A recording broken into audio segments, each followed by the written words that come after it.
আসসালামু আলাইকুম। আশা করি সবাই ভালো আছেন। আজকে যেটা নিয়ে কথা বলবো সেটা হচ্ছে গিয়ে আমার সবসময় যে উদ্দেশ্যটা থাকে সেটা হচ্ছে রোগীর সঠিক চিকিৎসা, সঠিক ওষুধ সিলেকশন করা। হোমিওপ্যাথি এবং এলোপ্যাথি সিস্টেমটা পুরোটাই আলাদা।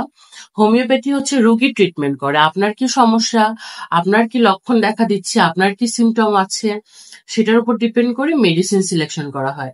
আপনারও সেক্সুয়াল সমস্যা, আপনার ফ্রেন্ডেরও সেক্সুয়াল সমস্যা। দুজনের কিন্তু একই মেডিসিন হবে না।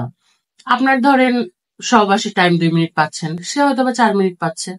আপনি হয়তো বা দ্বিতীয়বার যেতে পারছেন, সে হয়তো বা দ্বিতীয়বার যেতে পারছে না।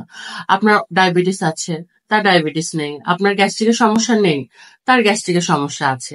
এই যে সিমটম গুলো আমি নিচ্ছি, এই যে লক্ষণগুলো আমি রোগীর কাছ থেকে শুনছি, একটাই উদ্দেশ্য, সেটা হচ্ছে সঠিক মেডিসিন সিলেকশন করা।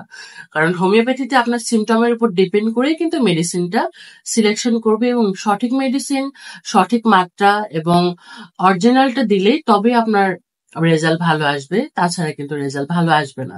তো যারা আমার চেম্বারে আসেন অনেক ধরনের প্রশ্ন আমাকে করতে হয়।